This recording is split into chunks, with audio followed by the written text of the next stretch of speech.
Streams up. Because, you know, Up. don't cross the streams, right? Don't cross the streams. Oh, yeah, baby. What is it, Thursday? We gotta be up so early tomorrow. Hi. Oh my gosh. Yeah. Like, way early. Wicked early. Wicked early. Like, we'll say it like we're from Boston. Not to offend anybody from Boston. Wicked early. Wicked early. Oh, yeah, wicked early. I mean, it's gonna be early. Pretty early. Yeah. Going to be early. It's going to, yes. Ah. You know what? I don't. Just early. Why not? Just say early. It's gonna be early. 10 seconds, my friend. 10 seconds. 10 seconds. Would you believe 5, 4, 3, 5, 2, and 1? Hey, 1. What's going on, everybody? Welcome. Not your average show. Corey and Mike with you. It is the 22nd, Wednesday. Wednesday. Wait. No, it's Thursday. Man. My bad. Thursday. Been a long week already. It's Thursday, the 22nd of April, and we got lots to cover today. Thursday. You sound happy for a Thursday. It's not Friday. Well, I guess we're past hump day, so that's a good thing, right? Here we are over the hump. We Closing in on a launch, people. Closing in. Oh, yeah? So, we do have a launch coming up. In exactly what? In almost 12 hours from now. Oh my gosh. Oh my god. 16 hours. No, wait. What time is it actually? Yeah. Oh, it's 2 o'clock. Yeah, 16 hours. So we're gonna Holy be. crap. I'm gonna be getting up right around this time to head on over towards our launch site coverage area. So you mean 12 hours from now? Yeah. Yeah, 12 hours from now, I'll be getting up. So, Getting ready. about the same. Yeah, it's as we're just kind of opening the show. Yeah, we'll talk about it a bit later, but sure. I mean, yeah, we got launch tomorrow. Yep. The launch is still planned for 5:49. It is.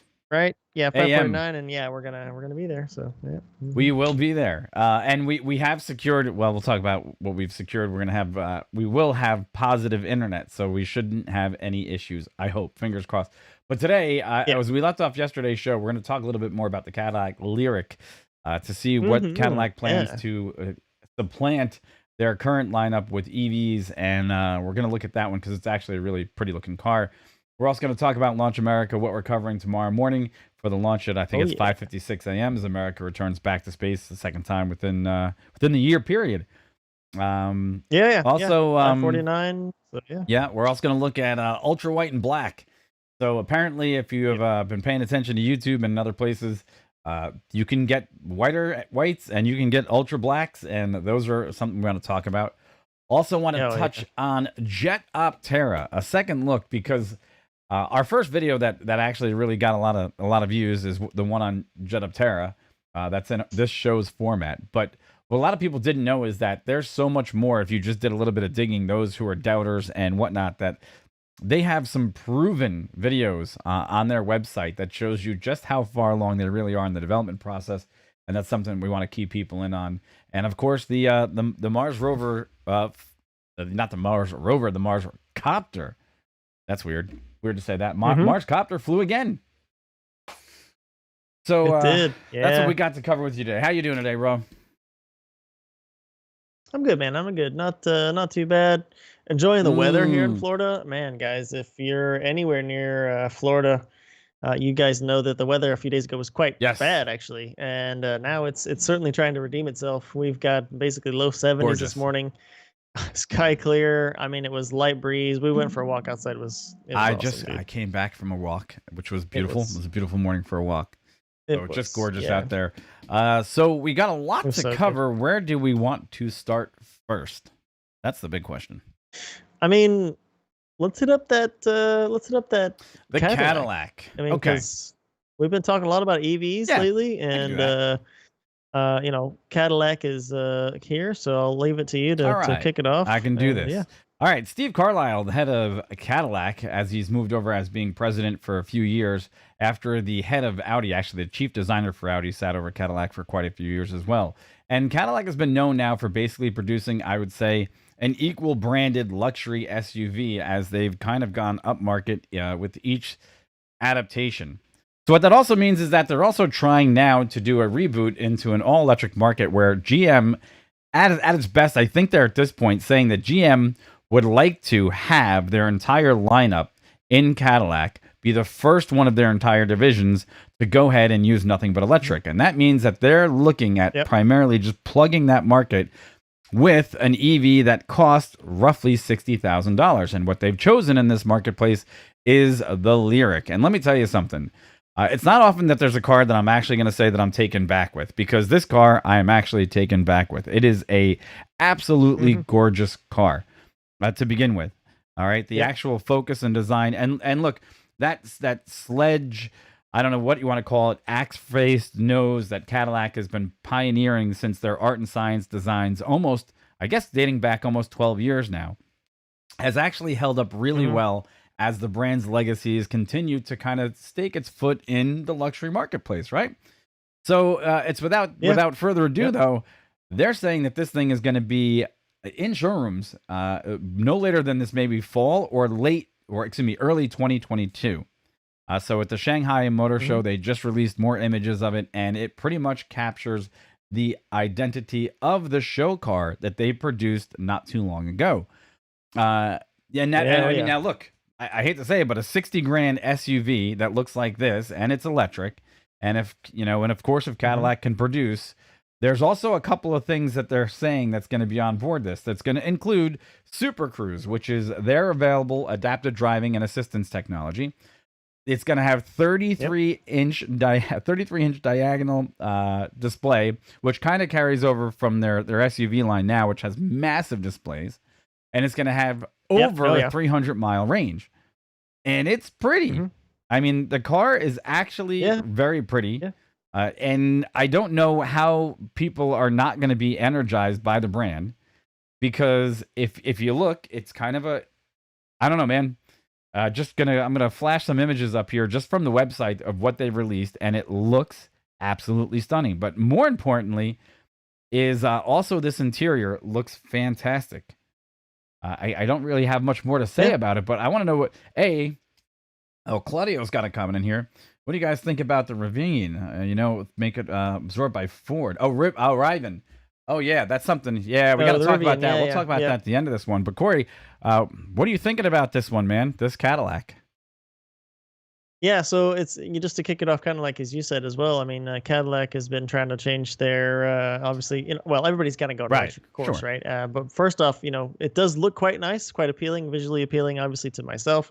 As far as how visually appealing motor vehicles are, that's kind of up to the person. Some people like some, cars I would consider a bit more on the ugly side, but again, it's all about how it looks to the person who's buying it, and at least from my perspective, it looks pretty nice.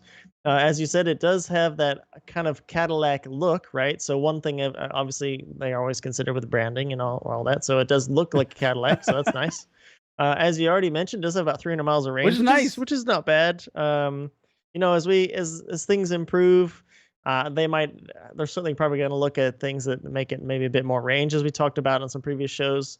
At least here in the Americas, it seems like people have a bit of what we'd call a bit of range anxiety when they're looking to maybe be an adopter from a petrol car to an electric vehicle. They have this justified thing in their mind about how far can I really go, because you can't just pull over anywhere and fill up. So 300 miles is, again, like I said, not bad, but it's getting there. But one thing too, as you mentioned, they already have Super Cruise, which is nice. It's done pretty well in a lot of tests. And then also they have the fast charging capability, which they say can get about 76 miles in 10 minutes, which is also good. If you find yourself quite low somewhere, you can plug in at a charger that gives you the sufficient amount of voltage, of course, and then you get 76 miles in 10 minutes. So as far as that goes, I think it's a good. I'm laughing. I think it's a good attack there from absolutely. Cadillac. I'm laughing because Claudio's got some excellent comments in chat right now, and he's saying that look, the aesthetics of the Cadillacs, which I was about to touch on, and I did allude to their art and science approach, was amazing, and it's held up well over the years, right? That has happened. But look, range anxiety aside, and it's still everyone catching catching on to the fact that they still have to put their superchargers in place. They're still going to have to drop in some more infrastructure. However, the nice thing about the Lyriq is, if you're not familiar, right here is where the actual charge cable comes out of, and it opens almost RoboCop style. This door actually protrudes and it opens. Oh yeah, that is pretty cool. Yeah, that is pretty cool. And it definitely has the approach. And by the way, Claudio, we will absolutely discuss Rivian here in a minute, because it's a very good, especially with Hummer being what's going to be part of their competition for premier branding. So this is where I'm a little confused, though, right? And follow me along with this. We have covered the fact that Hummer, the SUV from Hummer, is going to be $110,000. It looks like GM is going to supplant that as another, I don't know, opposing luxury brand to Cadillac. Now, it does make sense to bring in the Lyriq at $60,000, but what do you do with the large size Cadillacs that are going to be competing against and probably riding on the same frame as what the Hummer EV is going to be? So I don't know if that's going to really work well, because the Bloomberg article kind of said that, look, they're trying to position themselves as being a leader in EVs. And I'm like, wait, we already have one leader in EVs. Let's not be crazy here. It's Tesla. Hands down, they're in front of everybody else currently. So I don't know how that's going to fit in, and where their ideology about how they're going to place these brands against each other is going to work out. Well, sure. I mean, I you could probably not go too far back and think, oh, everybody, for a while, everybody was coming with cars that they claimed would be, quote, Tesla killers. But that's natural to say, because by the time, Tesla was on the top, and you could probably say they still are with certain things like the supercharger network and whatnot. So, but I mean, as with competition goes, as a consumer, right, we usually win if there's better competition. So I'm all for that. It's not to say that Tesla will always stay on top. Certainly not a given. And so if Cadillac, some of these, I was about to say bigger companies, but I had to stop myself, because we know that Tesla's not small anymore. But anyway, point being, I guess I'm going to say I'm happy about the competition, but also to touch on a little bit you said about the platform as it's built on, or we think it'll probably be built on. Remember, we talked not too long ago to remember that the new Hummer coming was also going to be the same platform that they say the Silverado will be coming out on. So we already know they're going to reuse some components of the car, the main components, right? The platform, the building blocks. So we'll see what else maybe ends up. No, I agree. And look, now we have to address some other things. We might close out this segment, but obviously Cybertruck looms, right? Cybertruck could easily be converted into a luxury SUV beyond the X. Okay, a larger 7-seat model that you could probably get out of the lineup for Tesla. So there's that. But seriously, there is, we know the cross-platforming is going to happen. I think it's gorgeous, and James made another great statement in chat that he said it's better looking than the Mercedes. But wait, it's better looking than the Mercedes sedan. I think it's on par with the looks of the Mercedes SUV. Mercedes SUVs do look kind of classy. So I can't keep them all straight. Is that the Mercedes SUV? Are you talking about the EQC? Right, the EQC, the one we covered Wednesday, because there's the EQC, the EQS, the A, the B, whatever. I can't keep them straight. They should have made it better. But yeah, the EQC. The EQC looks nice. I personally would probably go for the Caddy. Looks wise before the EQC. But also remember, Claudio brought up another question. We're going to get to it. Would you buy? We're going to get to it, because I'm going to close out the segment. Say like, subscribe, follow if you guys want to follow the conversation, and let us know what you think about the Cadillac, because I want to dive into Claudio's, which is going to take us a little bit off topic. So why don't you go ahead and hit up on that one? Sure. So Claudio had a question, serious question. In all fairness, would you buy this, the Cadillac, or a Model Y? I just read it, so I'll maybe take a stab at that. I know the Model Y, you can get them up to near like 70,000, depending on what options you're picking, obviously. And we know the Cadillac, this Cadillac's not out yet. It says 60. I mean, let's be honest, probably in options you can get it up basically probably the same price, about 70,000. Model Y. Thinking about it myself, I initially think Model Y, and I'll explain why. You have a Tesla. Because when I like notwithstanding even that I already have a Model 3, sure, fair enough. But again, I kind of going back to the charging situation. I don't know. I mean, there's plenty of chargers you could probably get with a GM charger, right, to charge this. But I already know that where the Tesla chargers are, and I know that they're already quite spaced in a proper way. If you've ever looked at a map of where the superchargers Hmm. are currently, and then where they're putting the new ones, you can see they strategically place them in places where you can go on road trips, and you shouldn't have to worry about range anxiety unless you are going backwoods way off Right. the main roads. So I guess what I'm saying is, this one here, it does have 300 miles of range. Again, I think, unless I'm mistaken, that's less than the Model Ys. But also the charging thing. And I mean, don't get me wrong though, too. The styling of this Cadillac is quite nice. I do like the styling Right. quite a bit. And the Teslas, the Model 3, and then now the Y as well, they have that kind of minimalistic kind Sure. of feel. And some people Don't like that.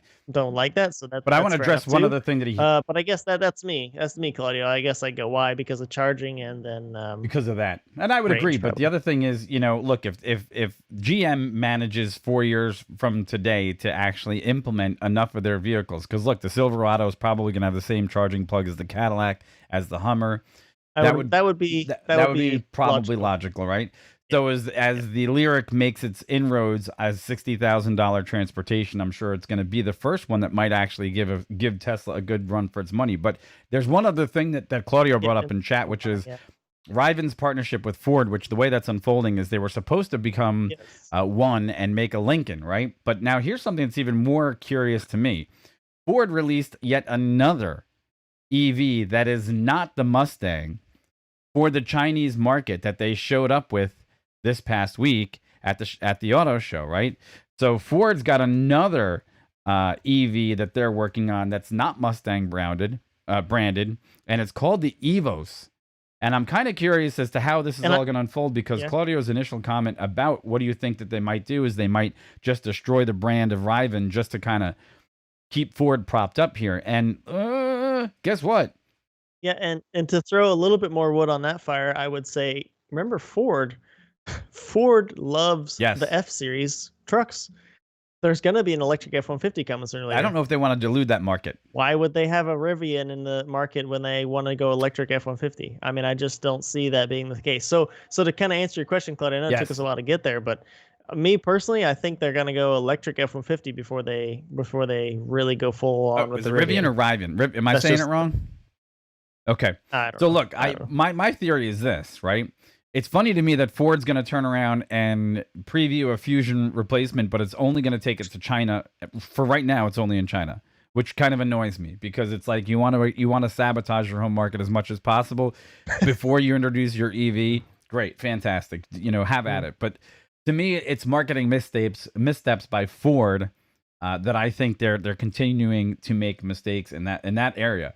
So let's see. And I agree with Corey 100%. The Ford F-150, which is the best-selling vehicle in America, Ford's not going to let that one face a lot of competition without putting up a fight. Unless there's a way to specifically differentiate the two. And while I say that, as I'm saying that the words are coming out of my mouth, an electric F-150? How are you going to, if you did, you're still going to be splitting the people that would be maybe buying an F-Series F-150 versus a Rivian. So that just gave me an idea. Sure. What if there's an E-150, not an F-150, an E-150 that's based on the Rivian, whatever technology, okay, that they partnership with, and they take that and they make that their next step forward in the EV market. So if I would be certainly sure that they've done some research on the people that buy F-Series trucks to see if they would be interested in maybe buying an electric F-Series in the future. And if it's the case that they are not, then I would say then what you just said is perfectly fine, right? They're going to differentiate those people that wouldn't want an electric F-150 or F-Series truck and have them buy the other one. Rivian. Okay. All right, so now Claudio's bombarding us with comments. Yeah, maybe. And he came up with another one. What's that? Doesn't the Evos look a lot like the Mach-E? Yes, it does. So it does. It does. So look. Interesting that the Lyriq would generate this much interest is amazing, because it shows that Cadillac still has the branding push that can make it through. But it's obvious now. Everyone's throwing their hat into the EV ring. We're going to see the challenges in the future of how they're going to make it prove out. But we got to move on to the next topic, because there's so much more left to cover. But it's Great discussion, guys. You know, I think still Tesla's king.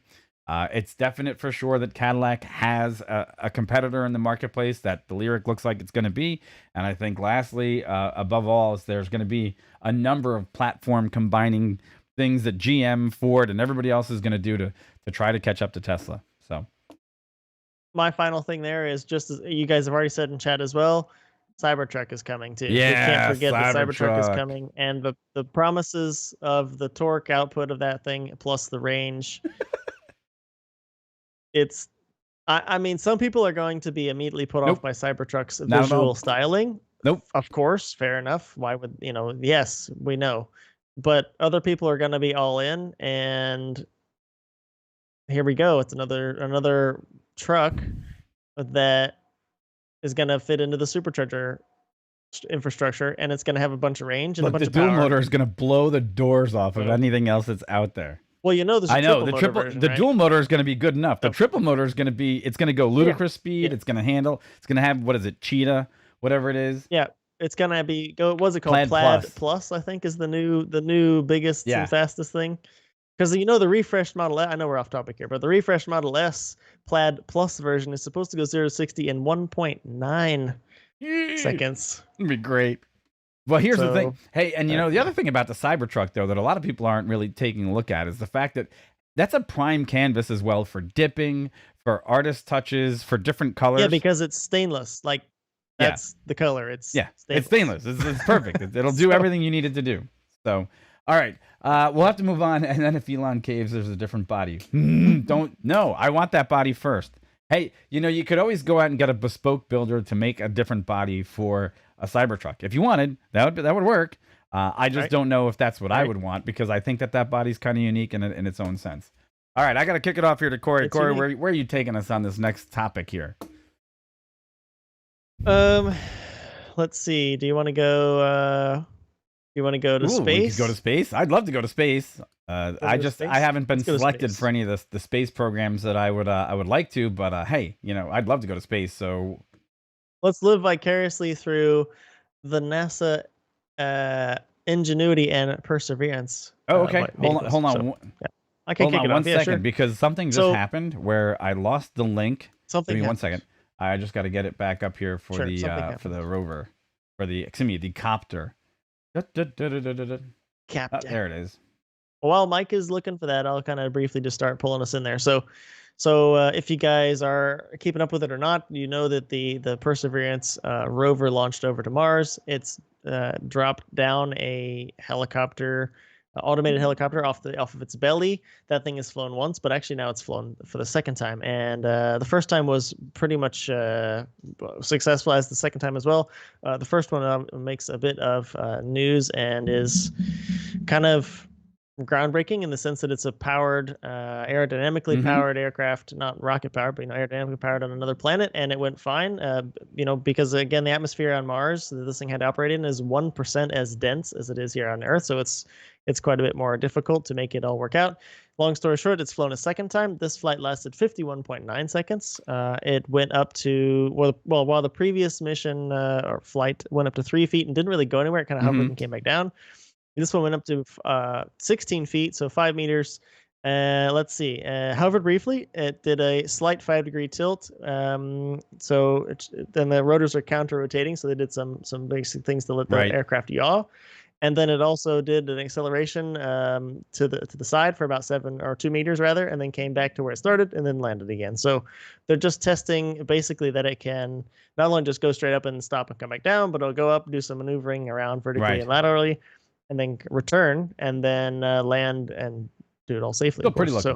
So they're planning on making up to 5 flights or 7 flights. I think it just escaped me there. It's 5 or 7 flights. But there's some video there. I don't know if you got it up. If you want to show up, this video is taken from the rover's mast cam. This video is kind of sucking up the whole system because all right, here we go. So we'll take this one because it looks like it was doing some weird things when I went to go load it, and let me see if it's gonna pull it up again, because when I got in the middle of it and it was just getting all weird on the video, and I was like, this is something that I didn't expect to see. So let's see if we get this version of it going. Yeah. Yeah, if a mic gets it to work, it is pretty cool. It's actual No, video. it keeps It's not bouncing very itself. many frames, but it's video, colored video from the rover's mast cam of the helicopter doing its thing. Unfortunately, every time I go to launch the video, it pretends like it's already going to play, and then it just bounces into an advertisement for another company. It just keeps rovering through through advertisements. Let's see if we're going to get it. Let me see if I can get you the YouTube link. It's on YouTube as well. Send me the YouTube link. Let's see if we can get it to me. Yeah, stand by. I'll put it on the go ahead, because I really want to see this. I've seen the video, and I think it's thinking that my browser. There you go. It's on the setup document. It's up there with the title. No, did it again. All right, I'm just going to close that web page because that's just not working well. Yeah, go to the... This is the resources that we get to deal with when other people's websites are broken. Which one did you put it under? The YouTube setup, and it's up there with the title. Okay, let's see. There it is. Hey, we'll try this one instead. Let's see it. That one. I want to see this damn thing. Grab it. Here we go. Nope, it did the same thing. The hover test was pretty impressive. Yeah, Claudio, it's all pretty cool, honestly. It's all pretty cool. I'm very interested to see what some of the actual video is from the not from the rover, but from the Ingenuity. Its camera, see what kind of fidelity it can pick up. And guess what? It's the YouTube video itself is absolutely trashed. You cannot get it to replay at a normal speed. It keeps just... There must be so many people trying to view it. I don't know what it's doing right now, but it just keeps going into this recycle mode where it doesn't really want to play the whole thing. So I'm not really sure what's going on there. That's weird. That's weird. uBlock Origin. Claudio says uBlock Origin. Chrome extension kills every advertisement. I will make a note of that because that does sound appealing. uBlock Origin. I'm going to make a note. I'm not going to do it now, of course, but I'll take a look. That's really weird. So that link, every time I go to launch it, it just turns around and throws me back into a loop of advertisements on YouTube, which is garbage. Well, so I will put the direct link to the video. Well, actually, to be honest, guys, if you go down below in the description below, I have a link to the NASA website where this article is talking about the second flight. Right in the beginning of that is the video to the flight. Just if you want, just open that up and have a look and see if you can get to play. It played for me earlier. It's something messed up on their video there, and I did see it. So yeah, there unfortunate. You go, but, the other part of it is you want to go talk about maybe the delay, which is going to lead us to getting up early in the morning for tomorrow's NASA launch. Yes. Yeah. So second piece of news that's pretty big, right? Today is Thursday. There was going to be a launch of Crew 2 this morning that obviously we didn't do and hasn't happened because it got postponed to tomorrow morning. It was 6:11 a.m. Eastern time here today on Thursday. Now it's 5:49 tomorrow morning, still Eastern time, off of Kennedy over there on the East Coast. We're currently still planning on going over there and doing that for you guys. So just kind of brainstorming here with Mike. We were talking, okay, the launch is at 5:49. We'd probably like to be live at like 4:30. Yes, that's for sure. Probably. So we need to be setting up at like 3 or something crazy. So it's gonna be another early one for us. Obviously, we would be super happy if all you guys could join us for that. We're gonna put some more advertisements out on the channel as well for that, and hopefully we can pick up maybe some of the European people as well that might be interested in seeing the crewed launch. We know you guys know we've been talking for a while about this as this launch was coming up. We've been mentioning some things about possible logistic issues as far as not anymore. Our location, which we are happy to, or our location where we have secured to shoot from, is 12 miles from the pad, and that's no problem. We have that secured still. That's not going to be an issue. The weather looks really nice, actually. The other thing that concerns us a bit is in the past launches we've been using mobile phones. We have unlimited mobile data, myself and Mike as well. So we just flip flop whoever's got a better connection. That'll be gone tomorrow morning. But we know, guys, right? If you guys know, if you've been anywhere with a lot of people, whether it's maybe the Rolex 24 where we went and tried this, or hey, Sun and Fun, the air show we just did last weekend. We know when you get a bunch of people in a particular area, the cell service goes goodbye and goes to crap. So we know that if there's a decent turnout on the coast, which we having been to a bunch of launches on the East Coast, along the river, manned or otherwise, people like to watch rocket launches. People really love to watch manned rocket launches. And this I know it's a Friday, and I know it's a weekday, which means there's probably will be less people. It's quite early, also probably a bit less people, but still, Titusville is still thinking there's going to be a decent amount of people there. So we were a bit concerned with data, long story short. So we think we've secured a neighbor in the area that use will let Ethernet us with a really long cable. Use their Ethernet. So we think we have it sorted. There you go, my spiel. We think we got the internet sorted. There you go. I mean, well, the nice thing is, so yes, we'll be live. They are already lining up on the banks of the river. So that's for sure. I've already seen some RVs parked right up against the banks in some of the parking areas there, and I'm sure Jetty Park and Spaceview Park are all going to be bombarded with people. Even though it's early, it's just about enough that I believe, starting probably around 4:35 a.m., the crowds will start to roll in. Now this is going to be beautiful, right? This is going to be the nice part. The nice part is it's going to be gorgeous. The sun will not be up yet. I can't speak. Okay, have at it. Yeah, have at it. Go. I was gonna say the sun is gonna be rising just behind the launch pad, right? So, and it's gonna be off by about maybe 3 degrees. So what you should have is a really, really, really nice blooming background where the sun is expected, and I think the anticipated sunrise at this point, right? The anticipated sunrise is going to be, let me just make sure, check my handy dandy sunrise calculator, is going to be 6:49.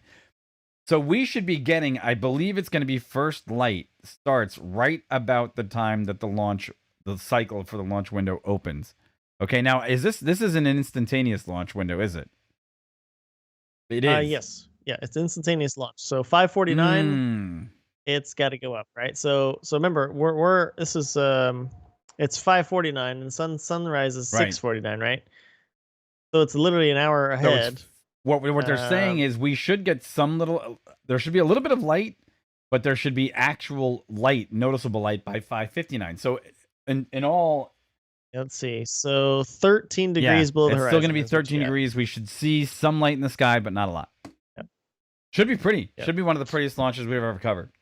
So that'll be nice. And then the nice part is, as soon as it's gone by like 6:30, we can pack up all our junk, eat breakfast, and I can go take a long nap. And we won't be baking because while the temperature, again, thanks guys for watching from all around the world. The temperature here tomorrow morning is supposed to be about 63 Fahrenheit, which is gonna be nice. Oh, gorgeous. So nice!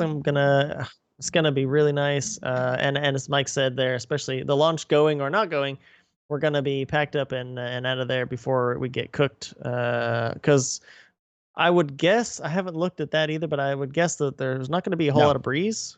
Hopefully not. At that time, there usually isn't. So it's but it's going to be nice. Let me see. I'm going to check the weather. The METAR right now says that the winds. Actually, we might have winds possibly east-northeast at about 8 knots, and they're saying that might continue through the night. But they should be mostly easterly. Now, if the winds are mostly easterly, what we've always experienced, if they're due east, the sound from the rocket blows in, which means it could be fantastic audio again. And I think we've worked out our audio so that it should be really, really, really beautiful. Chances of them scrubbing right now, I'd say. Here, I got it. So I just looked up I see that there as well. I looked up, if you want to, you can always look up the 45th Space Wing. That's the air, or I guess it's now Space Force wing that controls some of the logistical stuff out there on the coast, and they're the ones that look about the weather. And basically, so it says there's a 10% chance of weather scrubbing the launch, only 10% chance. So flip side, we're a 90% chance of go weather wise. The first backup is Monday. There's a 20% chance that would be a weather scrub, so it's still pretty good, 80% that day. And the last chance that they have now is also Tuesday, and it's also 20%. So we're honestly looking pretty good for weather. Should be beautiful. Yeah, awesome. So wait, on the 45th Space Wing, where do they have it on that one? Where they go to units, or is it under? So if you just Google 45th Space Wing weather, and then you go to their website, you'll see right in the middle it says launch support. Launch support. and you'll get the actual document from the Okay. meteorologists Cool. there. I had the website up there for a minute, but I didn't see the launch support part. All right. Yep, Time to no move worries. on. So we're excited for the launch tomorrow. I'm going to take us on another journey back to an old favorite because it deserves to be noted. And what I'm going to say is, look, when we take our fine aviation skills and we put them to good use here on the Not Your Average Show, we do it with the perspective of looking at what's going to happen for future trends. And that means whether we look at something like Jobby Aviation or something else, we like to keep updated on their things that are moving in their marketplace, especially ones like Lilium and so on and so forth. Now, with Jetoptera, there's something that's different that's going on here, and it's worth noting. Jetoptera is a different type of company in the fact that they're not using public seed money at this time or venture capital money at this time to go through their active process of developing their technologies, which led a lot of people to, I don't know, unceremoniously kind of blow them off in one of the videos that we'd said that they were actually the flying car of the future. Some people even pointed out that their technology is not even proven, or they said that their technology wouldn't work. Well, I got some bad news for you folks out there that are doubters.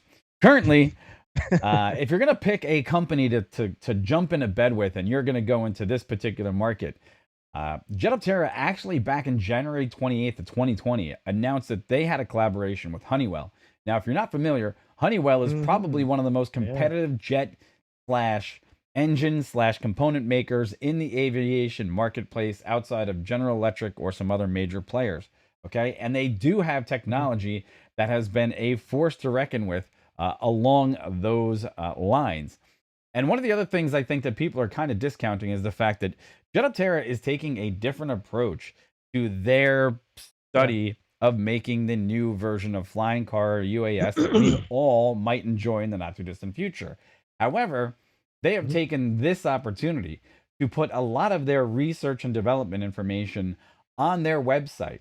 And if you don't take the opportunity to look and explore it, you're going to miss out on some pretty amazing achievements going back all the way to 2016.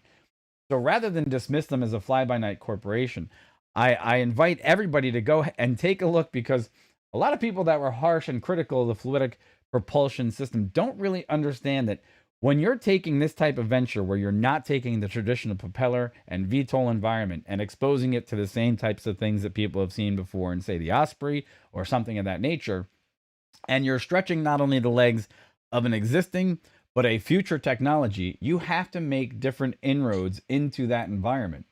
And it goes without saying that they have already made massive leaps forward as far as flying versions of their technology that are proving that at the very least, as the way it stands, they have used FPS in its current design state on various types of aircraft to prove that it works. Okay, and this is just from their website, just to give you guys an idea. This is a glider using the propulsion system that Andre and his company have. At this point, I'm going to call this a perfect demonstration of a product viability. So it goes without saying that, look, I know a lot of people are skeptical that when you have a new foundation entry into this marketplace, I'm going to stress one thing to you very succinctly. That is, they have taken inroads with joining up with military groups. They have the prime backing of already major players in the aviation industry. They're taking it from the perspective that they have the technology and their fluidic propulsion system that will definitely improve, if not the quality of flight, it will definitely reduce the noise volumes, and it can definitely sustain flight. And they're going a much longer road to having to prove that this is a viable company and a viable technology. Because other companies don't really have to do that if you're just going to take blades and put them on a propeller, right?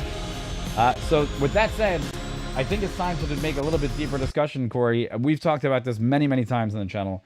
These guys have more inroads that they've got to make. However, if they actually make it through these other stages, which I'm going to say which are their final stages, I think they're still going to become the major player. 100%. That's it? So you got us, huh? Yeah, no, I mean, I just I'm done or whatever, but but no, I mean, so just to expand on a few things there, Mike said they made some a partnership with a number of players, one of which is being Honeywell. That's, to be honest, that isn't actually recent news. Just to kind of put some things in perspective, Jetoptera announced their collaboration with Honeywell back in January 2020. So actually, this has been something that's been going on a while, and it's a bit ironic. I know we made a mention when we first talked about Jetoptera, and we were kind of brainstorming, Mike and myself, before we'd really dug really deep into Jetoptera's past. And we had mentioned to ourselves, I think maybe me or one of us said, you know, it would be really good application for this if you had some off-the-shelf APU that's already like a proven power plant that would serve the function as either centrifugal force generator, whatever it might be for this application. And then actually, it's funny enough, we got a comment on one of the videos from the guys at Jetoptera that said we use APUs already or something like that. And then now going back through, you can see that January 2020 they had already collaboration with Honeywell, and even in that article, that news release from them, it talks about APUs. So like, oh, okay. So it's just kind of interesting there. But I mean, if you go back slightly further, that was January 22nd, 2020. But if you go back January 10th, they have another one. They talk about a company called Accutronic Turbines. It looks like it's a German company, and they also have something with them as well. So I mean, and that's for their Dash 200 aircraft. So that's a specific application. And like Mike mentioned, and I think we said it before too, they've already been to partner with the U.S. Army, and then I think was it the U.S. Navy? The Navy, they were doing their audio studies as well with the U.S. Navy to make sure that they were going to work something as well. else for the Air Force. Yeah, but there's been one or two, well, certainly two, maybe more studies on how quiet that is. And I know we've mentioned before that one of the big blockers for, well, not just helicopter pads in general, but any kind of aircraft that is kind of VTOL in nature tends to make a bunch of noise. And one of the blockers for anybody or any business that is nearby such a ground station or vertiport is noise. People don't like really noisy aircraft, right out their door, and that's not surprising. But to have something that, and I think we said 15, maybe up to 25 decibels quieter than helicopters. That's nice. And then it says even down to if they're up at now 300 meters, the FPS would produce less than 50 decibels. Which is the quietest known to man. Even before noise abatement, significantly less than the 65 decibel goal that communities communities typically want. So, well, Corey, while you were talking, I was running a video in the background. When you were talking, I was actually running a video, right? Which basically shows that their VTOL actual version that is running side by side with some of these other actual, they use some ducted fan engines in comparison to the vectoring fluidic propulsive thrusters. And just to that note, when we were watching that as you were speaking, Claudio popped in there and said, hey, what's the difference between the fluidic and similar size power to weight comparable traditional option? Now, there's a big difference here is the fact that the actual shape of their fluidic propulsive thrusters should be a 10-time force multiplier over traditional means. Meaning that by using, and this is proof in these actual videos, by using one centralized actual APU device is what they've got on this frame right here, they're getting the same amount of thrust as if they're using two electric ducted fan engines, okay? Now, that there is almost proof of concept to say, look, if they can use this one centralized propulsion unit and it's taking and producing the same amount of thrust as these two electric ducted fans, then guess what, folks? It works. It's flying. Jetoptera is flying, and it's got a numerical superiority advantage in the fact that it can use one device to power the entire aircraft. So, I think it's funny you were showing that video with the ducted fan or the EDF along with the fluidic propulsion system right next to it, because obviously Claudio's comment, I read it right when you were talking about it. And I think one thing maybe we can try to bring up the illustration again of the way the fluidic propulsive system kind of works, just as a basic thing. And I can talk a little bit about it as well. But if you guys are, and I know, just bear with me for a second, but if you guys are familiar with the Dyson floor fans, or an oscillating floor fan that you can buy from Dyson, If you've ever really looked at one, actually, you'll know that the impeller, as it would be, it brings the air in from the base. That's where the actual components are that bring the air in and then blow them vertically up. And if you've looked at the actual like top of the fan, you'll notice that it's a bit of a funny design if you're not kind of looked at it before. And the way that it works, it blows the air up into this tube, and then the inner side, the inner diameter of that tube has the exit where the air comes out. And the way it comes out of there, it blows it a particular direction. But the way it does it, it's almost as if the fan shroud is a airfoil, in the sense that when the air, you're forcing out of the airfoil from the inner diameter towards a direction, that obviously makes some fan, that you can feel, and it cools you off. But because of the shape of the fan itself, it's actually making lower high pressures around the shape of the shroud itself, and actually inducing more air into the airstream that it's blowing out. And so what you get is kind of a bonus of, in this case, more air blowing on you, without having to have it go through the actual duct, without having to go through the actual impeller itself. So by using some aerodynamic effects around the shroud, by using its shape, you can induce. It's called air inducement and air entrainment. That's actually the two terms that are they're harnessing. And those same exact concepts, actually, air entrainment and air inducement, is what the fluidic propulsive system is using. So I don't know if you found. I didn't find that one. I didn't have up, but just to summarize, but basically what's happening is, in the physics sense and everything else, is hey folks, it's flying. Whether or not you're going to accept the fact that this is going to be a major player, that's not our problem so much. We just bringing it to you. That's about it. So it should be real interesting, though. The model, I guess the Jetoptera 2000 is the one that I want to fly. It's the one that I have my eye on. You could take off, if somebody said, hey, you want to go fly a Lilium or a Joby, I'd be like, yeah, that's cool. Like, I'll go fly it because I know the technology that's in existence there that they're using is basically proven. But Jetoptera is going there. Look, and these are the strides that you have to take. It's going to be quieter. It's going to have other advantages that others won't. It's going to use off-the-shelf components, and it's going to have a proven background when it's done. And I think that's going to be a major win. So, hey, there's that, right? All right, so that is that for Jetoptera. Remember, like, subscribe, and follow. And I guess the last thing, what do we have to talk about today? We were going to talk about some pretty cool paints. It's a bit of a bit of a change. You want me to go with that? No, you're doing it. I'm not doing it. Hold on, I got it. Okay, cool. Give me 1 second. I got to get everything straightened out here because I had like 60 different browser windows open before we went to the last topic. Sure. All right, here you go. It is all yours on the black and white paint of the future.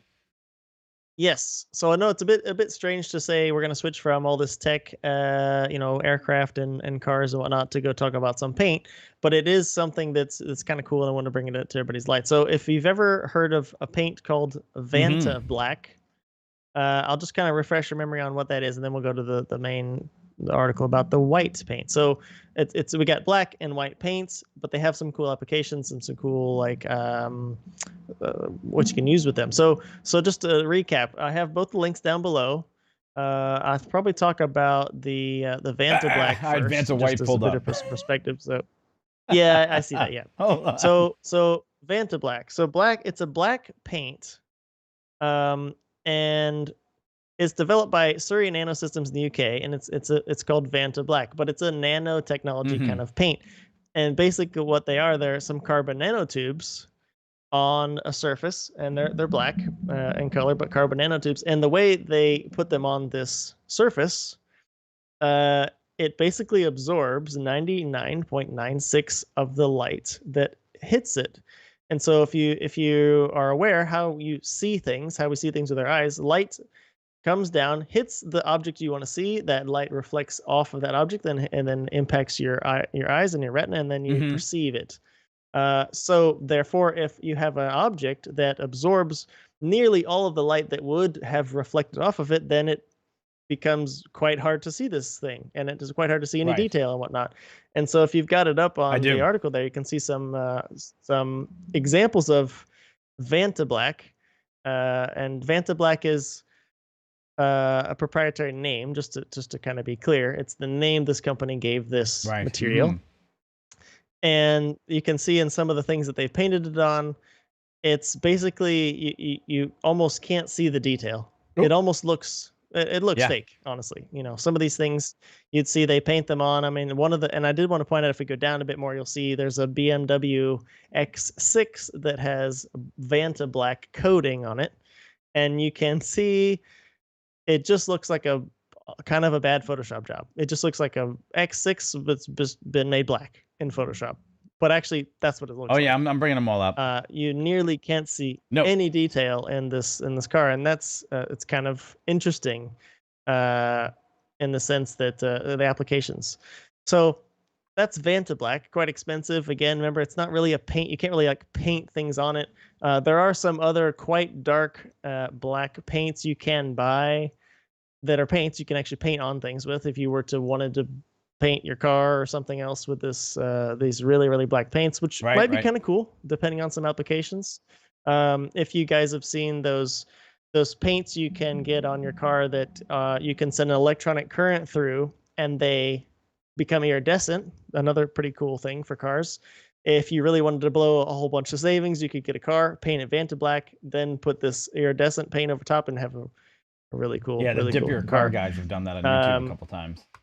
Yeah, which is pretty nice looking. Yes. Well, I'm just a quick question here too. So here's a question about that. The black object absorbs light. Does the Vantablack absorb more? Don't know. And warm up the object more? And does their white reflect more? Okay, yes. So we can go to the white then. The Vantablack would become quite hot. Yes, the Vantablack, if you had it on a surface that would be impacted, let's say from the sun, right? All that solar radiation, it should become quite hot because it absorbs nearly all of that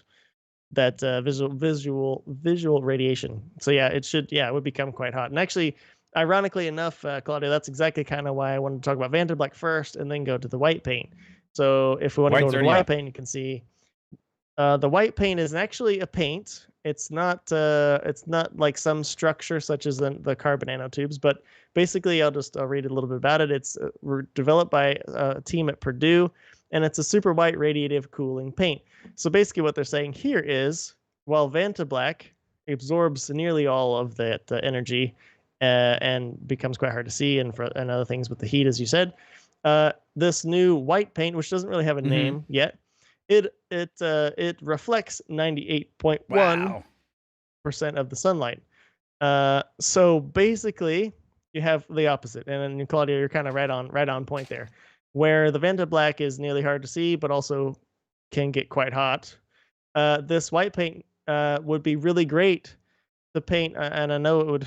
Some people certainly would want to have this, but if you painted your house this, or maybe some outside equipment that sits outside. I'm thinking like maybe weather stations at airports. I'm thinking stuff like that. Anything that's going to sit outside that would be really great to stay as cool as possible. This white paint really is really great. I wonder something. A great thing for that. I do wonder though, if you painted enough roofs with the extreme white paint, and if that would actually have because look, your roof, asphalt shingles usually absorb so much heat, makes your attic space so unbearably hot that if that's where I'm going with this. That's exactly where I'm going with this. Yeah. No. So the point would be is that, look, I've always thought when I was a young kid, I said to myself, hey, one of the best ways to avoid global warming would be paint every surface of every roof that has an asphalt shingled roof white. Now, if you were to turn around and do that, you would absorb less solar radiation, because let's face it, the unequal heating of the Earth's surface is one of the things that propels climate change and everything else. So when people go into this whole thing about, climate change, we need to make a difference, it's the rainforest, I'm like, wait a second. If you were to change certain parts of the surface of the Earth white, literally painting parking lots, roads, other surfaces white, you would then expel some of that radio, or actually it's like at night it radiates back into the air, but you would take some of that solar radiation and it would be propelled back into the atmosphere, where it wouldn't be absorbed on the surface and wouldn't create heat as much, because you need a surface to be heated in order to create that heat. So and I think that's partly where I was going with this thing here with this white paint, was, as you just said, it reflects much of that energy, so that energy, that heat doesn't go into the object that it strikes. But on the flip side of that too, if you had less the object was less hot, let's say it is a house or some electronics that need to be cooled, then you don't need to spend electricity or some kind of power to keep that object or those components cool as well. So if you're thinking on anything that needs to be electrically cooled or maybe some other way cooled some other way, you can also save some energy on that. And don't get me wrong, I'm not making this an all, all about green energy or whatever Yeah. currently, but I did want to point out that there's some cool things here with paints. And, like I said, when it started, let's talk about some black and white paint. See, but Okay. here's what we need Yeah, now, though. really, really cool. But these have some cool applications maybe for things in space, right? There's other places we could do this. Not just the black paint's really cool if you want to put in maybe some cars or some stuff like that. But this white paint also has some really cool applications. And as we talk a lot about space and aerospace and things like that, I wanted to. No, good idea. But I mean, now we need Vanta Gray that actually does. Somewhere in between where it exactly 50% of each, because look, there's some objects out there that, and there was another comment in chat right there that just said basically you could paint, the roof of a house in the mountains that wants more heat. You could put Vantablack on it. And then ironically, I guess in the not too distant future, we're going to have these electromagnetic paints that are going to be able to turn black or turn white when you run some current through them. And they're currently working on those as well. And look, here's the other application, and I say Vanta Gray, but I don't say that kind of being facetious in a sense. A lot of dashboards and cockpits on aircraft are gray. And that's because it will neither perform poorly at night, nor will it be so daunting during the day when direct sunlight hits it, because everybody in the back of the plane knows, hey, you get so much light that comes through, but the big windows in the front, you make a turn in the wrong direction, sun comes over your shoulder, hits the panel. Let me tell you, it will turn around and light up your day, right? The same thing going, a cockpit for an airplane, when you're sitting there and you're taxiing, when that big dashboard absorbs all that heat, it heat soaks the components behind it. It heat soaks the cockpit. But here's the problem. If you don't have it painted black or made out of some black non-light reflective material, it reflects back up onto the glass on the actual windscreen, which means then you get a lot of glare. So, there's applications that people are also not maybe looking at the fact that maybe somewhere in the middle, there's this Vanta Gray that doesn't produce as much reflective light, but yet keeps the temperatures cool enough that makes things work out better for all humans in a lot of applications. So. Yeah, and I had a comment just to maybe kind of finish this up too. That's just maybe something else to think about when we talk about applications for the white paint in this case. Is I was talking about some of the stuff that I might bring up on the show with the wife earlier, and she mentioned, just some thought about that was, snow blindness is a thing. So if you're out skiing and you don't have sunglasses on, you ski for a while, you can actually get a mild case of blindness because it's so bright. And I've been skiing before and had sunburn on my face.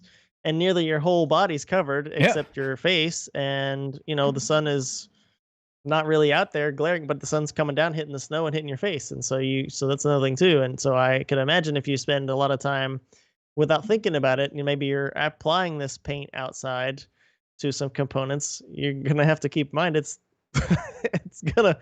white. It's going to reflect nearly everything around it to you. So, it's going to do its job. So, but the Claudio's like, a roof with sloping tiles, black for winter and white for summer.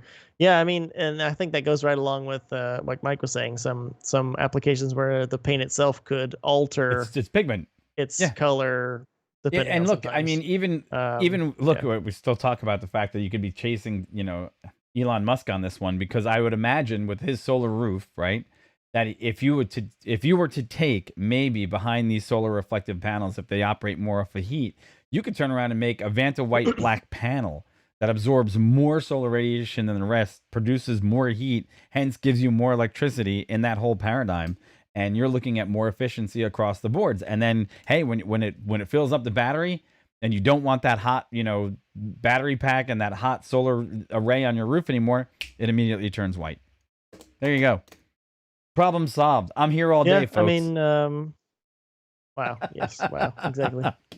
I mean, it's just, and lastly, I mean, there's some of this application maybe already, if you've ever seen roofs that have solar water heaters, you'll notice quite plainly, like all of those components, even the pipes, the PVC pipes that go from the heater out of the house or wherever it's stored up to the roof, those are black as well.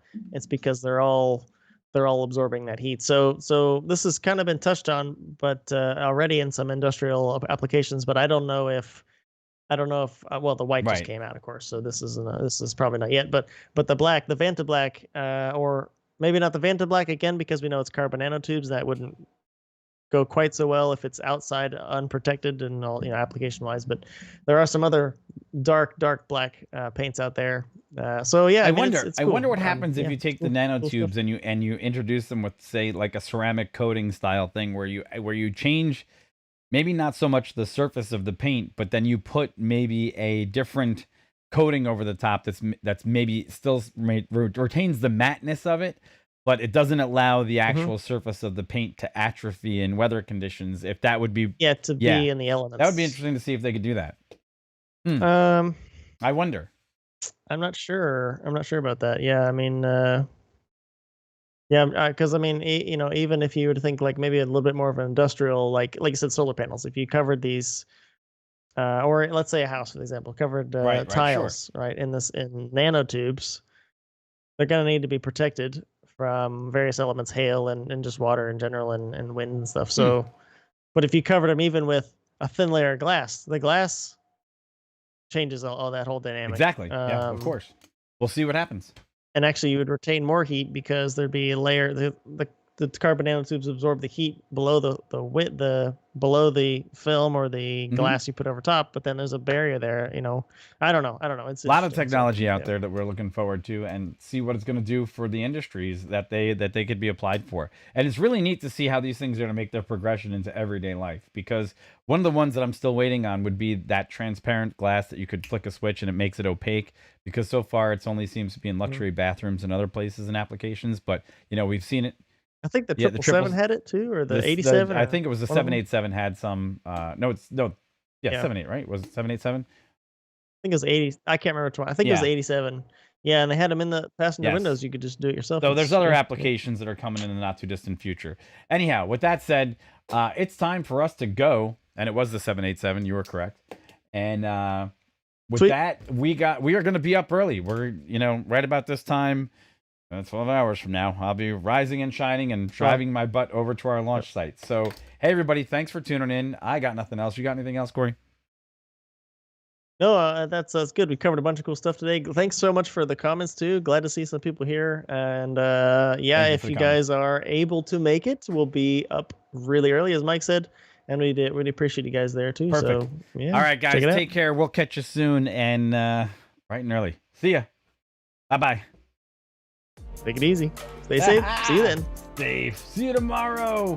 We'll be watching. See you tomorrow. Oh, God, that sounds creepy. Just kidding, Claudio. What? We know it. Yeah. All right, guys, take care. Have a great day. Peace.